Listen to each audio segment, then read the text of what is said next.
Tonight on 2020. If you were a Scientologist, usually when you leave something, you are one of the relative few that hold the answers. You don't have an organization attacking you, that all humankind depend upon.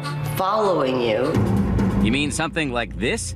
Having a stranger lurk around a quiet residential street in West Allis, Wisconsin? The people down here called the cops and they said, listen, there's a guy out here looking in a house and we think he might be a drug dealer. The police are called in only to make an eye-popping discovery. The mystery man's rented SUV looks like an arsenal on wheels, loaded with handguns, rifles, ammo, a stun gun, a high-zoom camera, and a satellite computer. That sounds like this guy's going to war. It sounds like he's a hitman, doesn't it? That man, Dwayne Powell, swears he's not a hitman. Instead, he says he's a $10,000 a week private eye with a very famous client. The company I work for is huge. So why are they spying on this 80-year-old man who plays the horn for a living? What kind of super dark secret world is this you get yourself involved in? I have never met a more competent, a more intelligent, a more tolerant, a more compassionate being. A story that affects every Scientologist. Scientology. Powell says the church is his client, and his target, the estranged father of David Miscavige, the church's all-powerful, wildly controversial leader. When somebody enrolls, consider he's joined for the duration. Tonight, the explosive new book that's causing a he said, they said between one man and the church he left behind. It was an escape. You think you can just walk out? No. It's not just that he decided to write a book, he decided to tell a false story. A deafening crack in Scientology's royal family. David is backstage, literally tearing me apart verbally, cursing, yelling, screaming at me. When he's screaming at you, do you ever think, I changed this guy's diapers? How ex-members now depict Gold Base, the church's mountainside paradise, Scientology style, gated with tight security. They say your mail is checked, that your phone calls are monitored. Is any of this true? Well, some of that is true, but that doesn't make it a prison. Tonight, the story the church doesn't want you to hear. I raised him, and to come to this, what the hell is this? This is nuts. A father's story. Good evening, I'm Elizabeth Vargas. And I'm David Muir. Right here tonight, the ABC News exclusive. As a father now faces off against his very own son. And not just any son, but the powerful leader of the Church of Scientology, David Miscavige. Revered by some, reviled by others. And now the subject of a blockbuster new book titled Ruthless, which comes out next Tuesday. The publishers tell us that lawyers from the church asked them not to release it. So what's in it that has the church on high alert? Dan Harris finds out. You have written a whole book about your son, and you've called the book Ruthless. Yeah. It's a pretty damning charge to level against your own child. He wasn't always that way. When he was a kid, I am telling you, he was a lovable kid. Ron Miscavige says long before his son became the almighty leader of one of the most controversial new religions on the planet.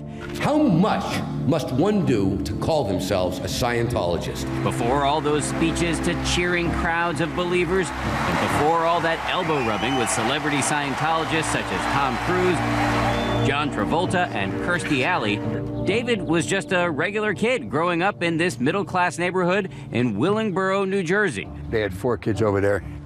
Phyllis and Gil had 2 girls. Aluminum siding, public swimming pools, children bicycling in the street. Ron, a salesman and aspiring musician, is raising 4 kids with his wife Loretta, the oldest, Ronnie, David and his twin sister Denise, and their younger sister Lori. So you spent 12 years right here on the street? 12 years right here, yeah. Ron says young David was a strong student with an even stronger will. David's not a big kid. Not at all. And yet he was getting into fights. He's a tough kid. I mean, for his size, he's like a stick of dynamite, you know?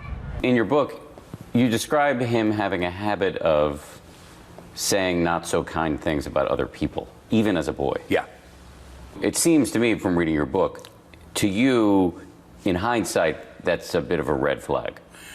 It was a bit of a red flag in hindsight.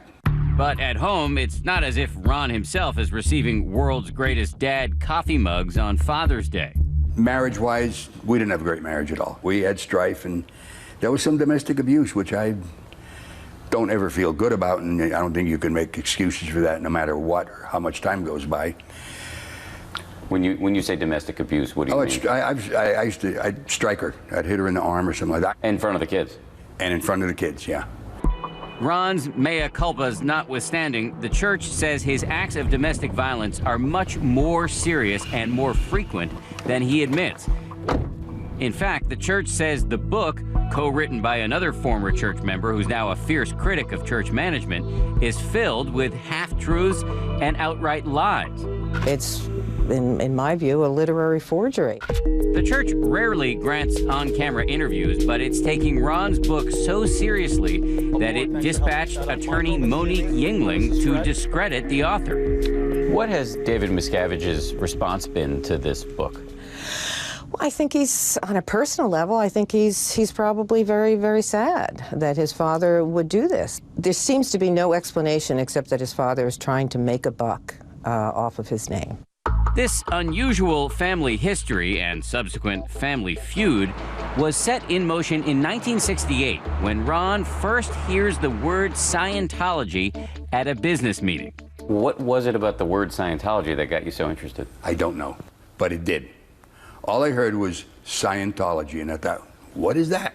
Ron soon learns that Scientology is a new religion founded by the science fiction writer L. Ron Hubbard. There are certain evils in society which definitely should cease, and we are taking some responsibility for them. So I went to a place where there was a guy who was teaching Scientology. He would do drills to teach you better communication. So it was useful for you, I would imagine, as a salesman, yeah, and also as a guy who was in a marriage that had a lot of arguments involved. Yeah.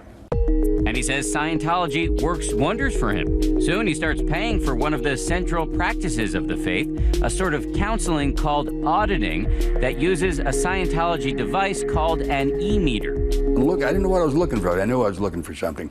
And when I got in Scientology, I felt that I found what I was looking for, which did have a lot of answers to life on a basic level. So many answers, so many life-changing benefits, Ron feels a duty as a parent to introduce his son David to Scientology as well. He hopes that somehow the auditing can help with his son's biggest problem, a nasty and recurring case of asthma. He would get severe attacks. These must have been terrifying episodes for you as a dad. That's putting it mildly. And so it comes to pass that in 1969, at the tender age of 9, David Miscavige has his first auditing session. About 45 minutes later, David walks out, smiling, bright. And in that moment, the future is born, a future of fame and power as David Miscavige rises to the highest levels of Scientology, and a future of turmoil and pain as his family life erupts into a civil war. So you think that was the key turning point in his whole life? I know it. Behold his mighty hand! Miracles, as commonly understood in the Judeo-Christian tradition, are not a big part of Scientology theology, a modern doctrine which draws not from ancient scripture, but instead from the mind of its founder, the science fiction writer L. Ron Hubbard. This is the critically panned movie version of Hubbard's novel, Battlefield Earth. It starred noted Scientologist John Travolta. Send some guards out and round them up. But back in New Jersey, Ron Miscavige says something close to what Christians might call faith healing occurs in 1969. That's when he takes his undersized, asthmatic 9-year-old son, David, for his first session of auditing, a kind of Scientology counseling. About 45 minutes later, David walks out, smiling, bright. That's what happened. He says, Dad, it's handled. So your view at the time was that his asthma was cured by Scientology? Let's put it this way, it mitigated it considerably. I think it was at that moment that he decided he's going to do something with this. So you think that was the key turning point in his whole life? I know it. I know it. According to Ron, this moment is a sort of conversion experience for the entire family. Now everybody starts studying Scientology, with David setting himself apart as something of a prodigy. What do you think he was getting out of it? Satisfaction that he was helping somebody. These are my compositions.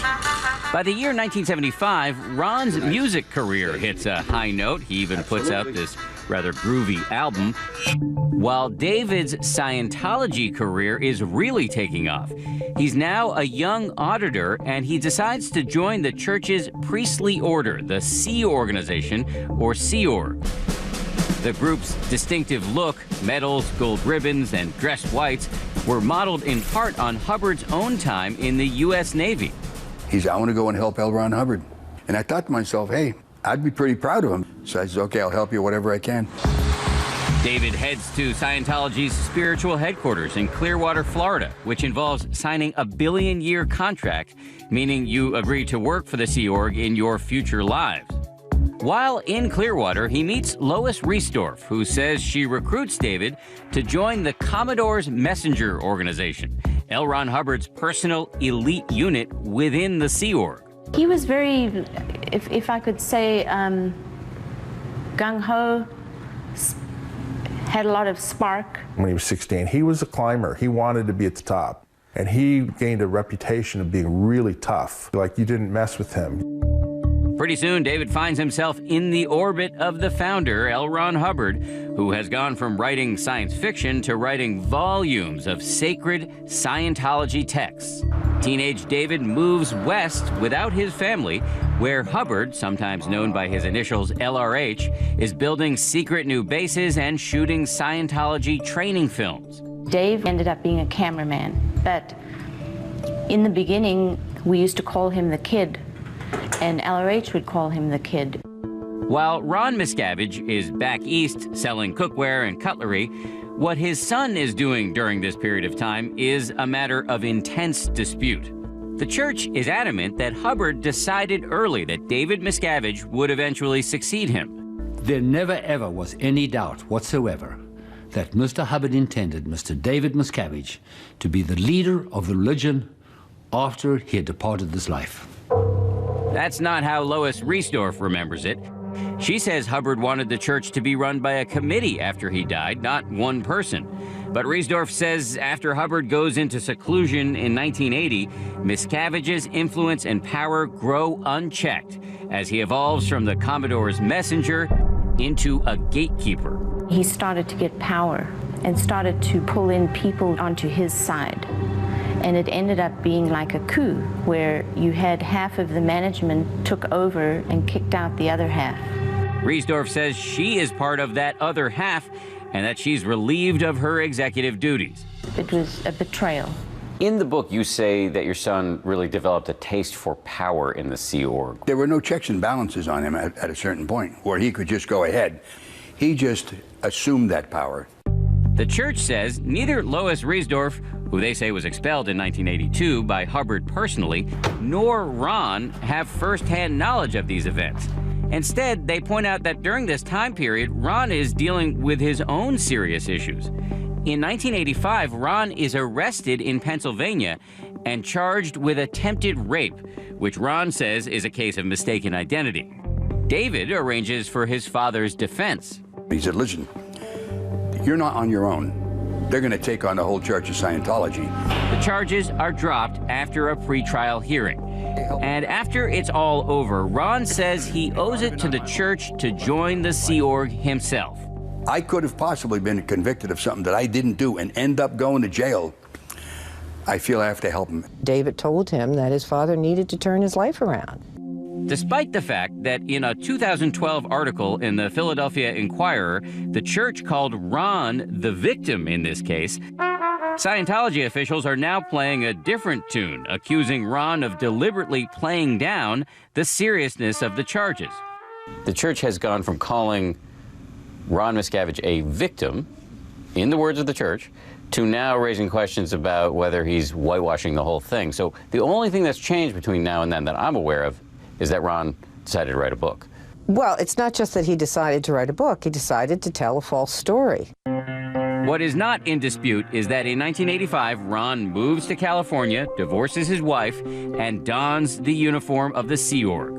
And Ron says shortly after coming aboard, he sees that his son has changed. And I saw him, I said, "Hey, Dave." And he turned to me and he looked at me like, "Who are you talking to?" No words were said, but that glance told me those days were over. I could never do that as a father to a son. In 1986, David Miscavige announces a seismic event for the church. L. Ron Hubbard has died. The being we knew as L. Ron Hubbard still exists. However, the body he had could no longer serve his purposes. The next year, David officially becomes the head of the church, taking the title Chairman of the Board. He is now alone at the top. From now on, he will be the star of the church's Olympic-sized celebrations. He will lead the church through some of its greatest triumphs, like winning its tax-exempt status. The IRS issued letters recognizing Scientology, and every one of its organizations has fully tax-exempt. The war is over! And he will spearhead the charge to bring celebrities into the fold. Were you around when Tom was joining the church, and was it a high priority for your son? It was top priority. 2 hours east of Los Angeles, in Hemet, California, sits a 500-acre Scientology compound known as Gold Base. The church characterizes the base as a slice of Scientology utopia. These official videos show a spotless complex with state-of-the-art facilities, gorgeous landscaping, and flowing fountains. They tell us the food here is great, too. When she arrived for her interview with 2020, Scientology attorney Monique Yingling brings along these baked goods as edible proof. If you talk to the staff, they'll tell you it's the workers' paradise. It couldn't be a better place to work. This is where Ron Miscavige works after signing up for the Sea Org in 1985. At first, Ron says he enjoys himself. He joins the band and gets to play all over the world. That's him jamming with Scientologist and soul legend Isaac Hayes. What's more, he believes he's helping to change the world through Scientology. On a more personal note, he meets his second and much younger wife, Becky Bigelow. So Ron is happy for a time, but he says he can't help but notice his son's sharp-edged new management style. David is backstage, literally tearing me apart verbally for 55 minutes, cursing, yelling, screaming at me. One night at a church event in the late 80s where Ron is performing, he says David gives him an extended tongue lashing with other people looking on. When he's screaming at you, do you ever think, I changed this guy's diapers? No kidding. Of course I did. Of course I did. And that isn't the only time it happened. Look, I'm the one that got him in Scientology.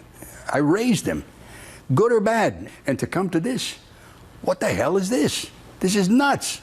The church insists Ron doesn't actually know much about David's management style because they simply didn't spend much time together. The thing I find disingenuous. David was busy with much bigger things, like conducting this live interview on ABC's Nightline with Ted Koppel in 1992. You want to bring me up an allegation, you confront me with it. And of course, there were the celebrity Scientologists to manage. I'm gonna get there first.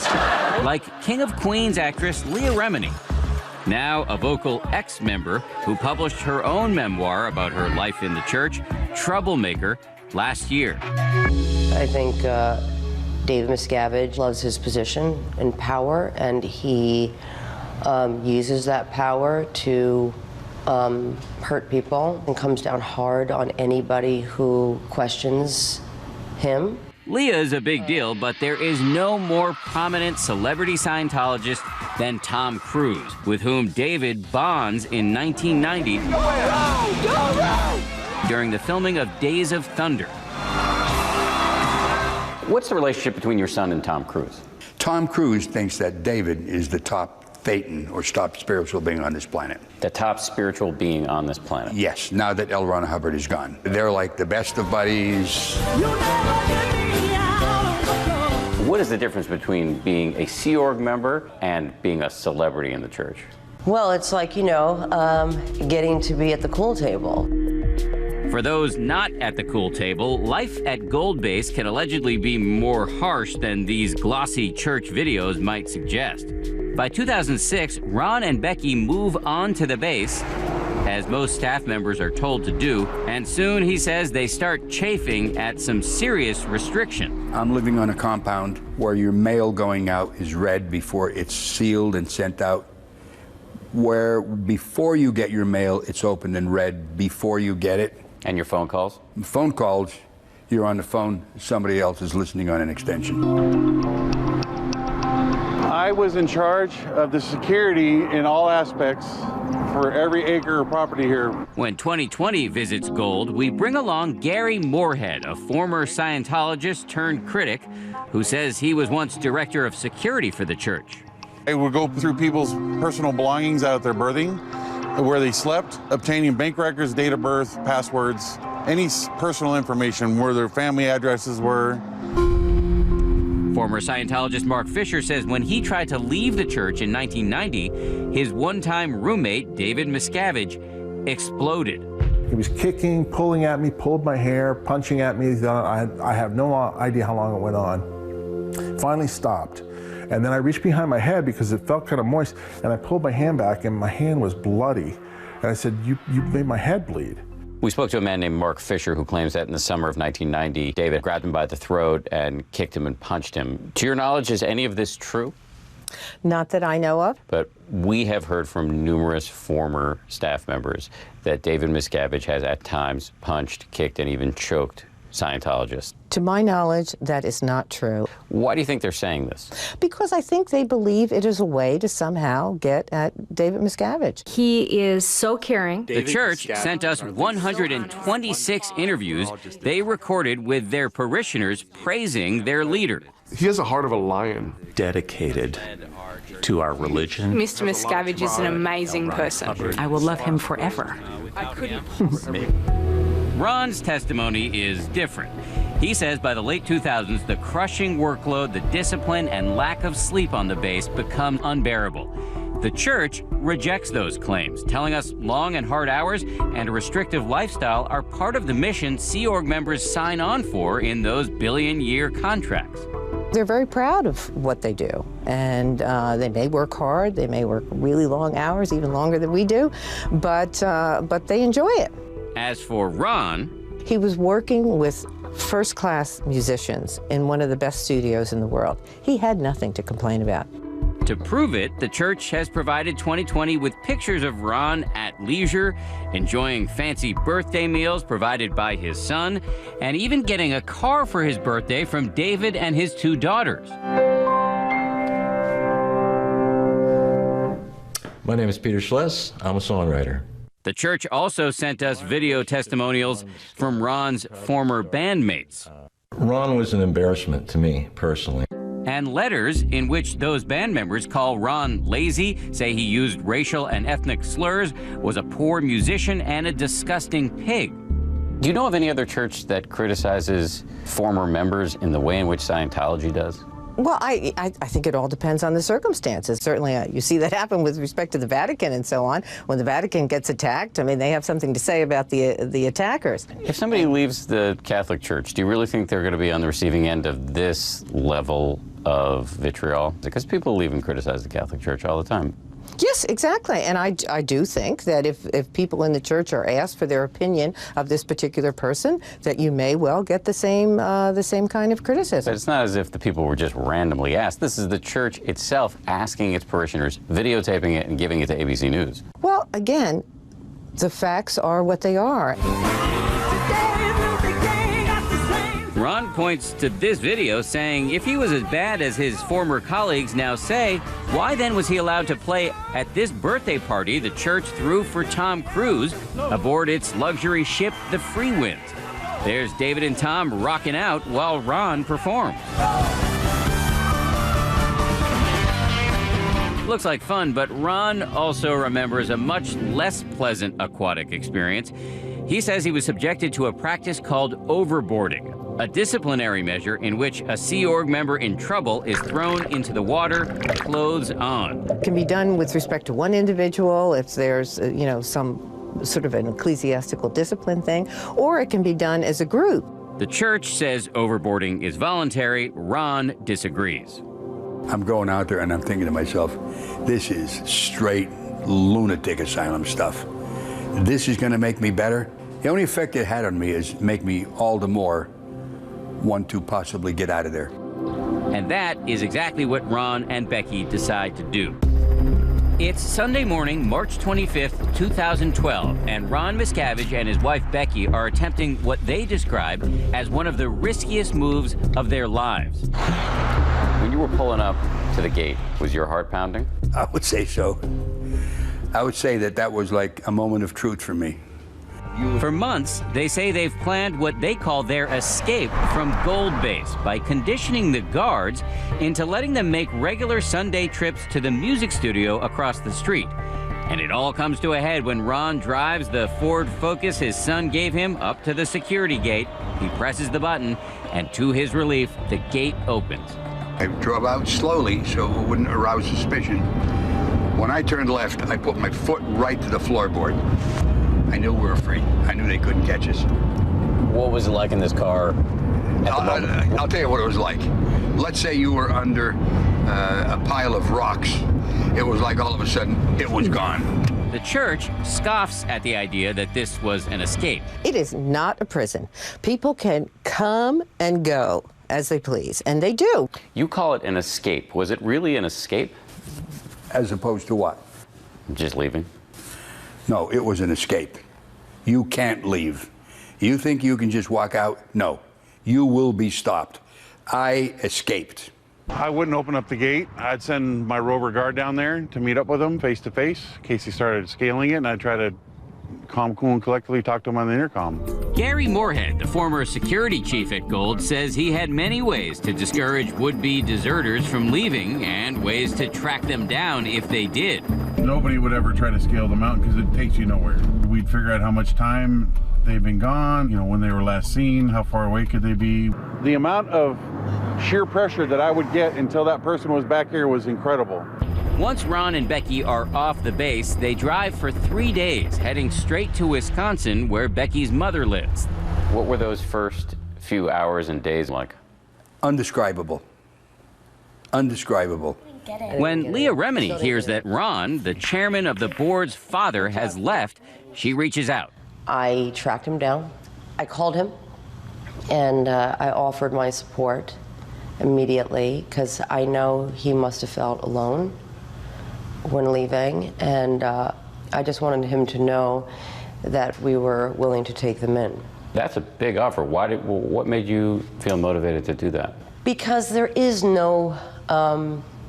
really is no place for them to go unless they have family, which is very rare outside of the church. That may be why, despite all of Ron's complaints about David and the church, he soon sends his son a letter asking for money. He did give you $100,000 to buy a house. Absolutely, yeah. And that letter, I said, hey, listen, I've spent a lot of years in the Sea Org. I couldn't live under those conditions. I have very little money paid into Social Security. If you can give me some financial help, I'd appreciate it. Why do you think he did it? I go back and forth thinking that maybe he read it and he's thinking, you know, he is my old man and he's old. Maybe I'll help him out. And then on the other hand, I think, well, maybe he did it just so it would be insurance that I wouldn't do anything. And I wasn't going to do anything. Meaning you wouldn't go public? Yeah, I had no intention, even before he sent me the money. But remember, the church takes out more, quote, insurance on Ron, those two heavily armed private eyes, a father and son team who follow him for a year. The church denies David himself had anything to do with their mission. Who hired these private investigators? Attorneys working for the Church of Scientology. So attorneys working for the church would hire private investigators to follow the father of the leader of the church without telling the leader of the church? Yes, lawyers use private investigators all the time for, you know, varieties of reasons, and it's just no big deal. It really can happen. Well, it seems like a big deal to Ron, especially after he hears what the PIs told police about an incident outside this grocery store. Here's what happened, okay? I thought my cell phone was going to come out. put my hand on the T-shirt pocket where the cell phone was to stop it from falling out, and that looked to the PIs like I was having a heart attack. David called my dad and said, if he dies, he dies. Don't intervene. It was a mandate from David not to... He just said, don't go intervene with it. Let it happen. If it's time, it's his time. When you heard that he allegedly said this... It was a shot to the head. It was like somebody punching me in the chest with a sledgehammer. What did it lead you to conclude about your son? That his position in the church and his public relations and his image meant more to him than a father. The church produces this statement from Dwayne Powell, the private investigator who now says he never spoke to David Miscavige and that both the police and Powell's own son, Daniel, his partner, got it wrong. I have the police report here. Dwayne Powell, the father, the private investigator, said that he saw Ron grab his chest, was concerned. A man named David got on the phone and said, if he dies, let him die. It's not true. And Dwayne Powell has said that it's not true. The police stand by their report, telling us, quote, there is no confusion. With the church, they will deny everything. Probably going to come out with stuff on me that's going to make me look like I'm the worst person who ever lived. This is their modus operandi. L. Ron Hubbard said, don't defend yourself, attack. And that's how they operate. Nothing brings a smile to the face of Scientology leader David Miscavige quite like the opening of a new church, like this one in Atlanta earlier this month. Well, thank you very much. It's truly my pleasure. But show up with a camera to cover the event, and the smiles quickly vanish. We were hoping to talk to David Miscavige, and he's here tonight. I don't think that'll be possible, and today he's going to be very busy. Church staff ask us to leave and even stand in front of our camera. That's all right. It's not going to be cool to be set up out here this afternoon. David's father, Ron, says this type of behavior all stems from his son's need to control every aspect of what happens in the church. But everybody knows the statement, power corrupts and absolute power corrupts, absolutely. That taste of power, I think, is what changed David. And Ron says one of his son's most powerful tools for controlling Scientologists is a policy called disconnection, where, according to critics, church officials pressure parishioners to cease communicating with family or friends who leave and criticize the church. I think it's terrible. I don't think you could do a worse thing to a person than have him split up his family so they won't talk to you anymore. You lose your children. And they do it. This is what Ron says happens with his two daughters, Denise and Lori, not long after he leaves the church. They won't talk to me. My grandchildren don't talk to me, which is their kids. And I've never met some of my great-grandchildren. I don't even know how many there are. That is terrible. That is terrible, okay? That's why I'm doing this, Stan. You have a number of great-grandchildren and you don't know the number? Hey, hang on a second. Jesus Christ, sorry. I gotta get focused. The church says this is another blatant example of Ron failing to tell the full story. He's saying his daughters were pressured to disconnect from him by the church. It is simply not true.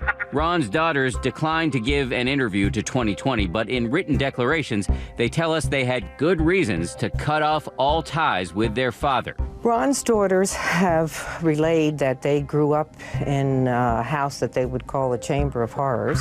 In fact, in a series of letters, Ron's daughters lay out an extraordinary litany of allegations, laying bare what appears to be an all-out war within Scientology's ruling family. They tell us that he was more violent with their mother than he now admits, and that he was violent with them as well, striking them frequently with his fists and his belt. Ron says he spanked the girls occasionally, but did not abuse them.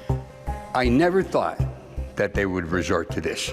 I knew that I was going to be discredited, and I want David, who probably wrote this stuff, you come on television and confront me in person. Ron's daughters say the final straw for them was their father's decision to move in temporarily with their older brother, Ronnie, who they say abused them physically when they were children. Ronnie Miscavige wouldn't speak to us either, but his father did address the charges. He denied it totally. And when they were growing up, I never knew or never even heard that any of this went on. Ron says his daughters are being manipulated by the church to denounce him and his book. If his daughters really hated him, he reasons, why did they chip in to buy him that car on his 70th birthday? Why did they send him 75 gifts when he turned 75? And why did Denise send him this warm Father's Day card? Dearest Dad, happy Father's Day. I love you, Denise. And this is after you left the church. That's right. As for the church, it says there is a policy of disconnection, but that it's a voluntary choice made by the members themselves, not under pressure. Scientologists know what the policy is, and it's a policy that they want to abide by. They do believe that their spiritual progress would be impeded if they continue to communicate with someone who just attacks the church nonstop. Increasingly, this issue of disconnection within the church has been bubbling up into the public view. Just last month, this billboard went up in Los Angeles condemning the practice. 2020 gathers a group of former Scientologists, some of whom you've already met, who say they've lost loved ones to disconnection. By now, it may not surprise you to hear that the church denounces all of these people as enemies of Scientology whose relatives had ample reason to cut them off. My name is Skip Young. My name is Shelley Britt Correas. My name is Lori Hodson. This is my sister. This is my son, Craig. These are my children, Jeremy and Jessica. And that's the reality of the Church of Scientology under David Miscavige's regime. People are not lying. Their pain is real.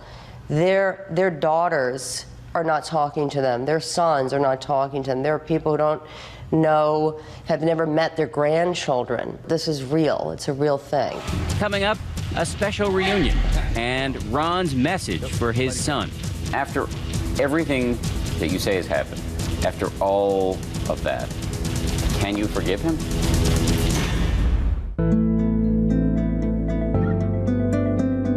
On a recent afternoon in Hollywood, not far from iconic Scientology buildings, a reunion between two veterans of the church. Hey. Oh, you look like $1 million. It's great seeing you, I'll tell you. How are you? Good. You're getting better looking, you know that. So the two of you guys haven't seen each other since you were both active Scientologists. That's right, yeah. He has a right to tell his story. I have a right to tell my story, and so do thousands of others. Where this is very different is usually when you leave something, you don't have an organization attacking you, following you, trying to destroy your life.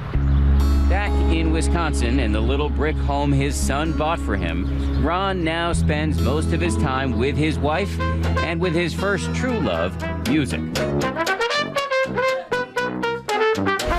As for his son, despite all the nastiness now erupting into the public view, this father insists he still nurses hope for reconciliation.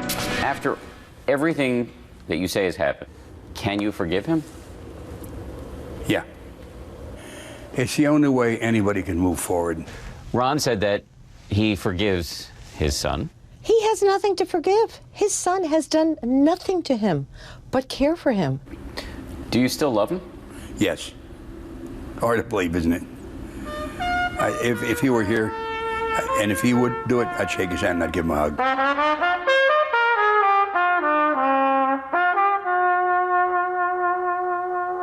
And it's worth noting that the book Ruthless is dedicated to Ron's children, including David Miscavige, and the great-grandchildren he's never met. So our question for you right here tonight about the controversial policy of disconnection. Could even the most deeply held religious convictions cause you to completely break apart from your own family? Let us know your thoughts on Facebook and Twitter. Incredible hour from Dan Harris tonight, and he'll have much more on Nightline a little later. Thanks so much for watching. I'm Elizabeth Vargas. And I'm David Muir from all of us here at 2020 and ABC News. Have a great evening and a great weekend.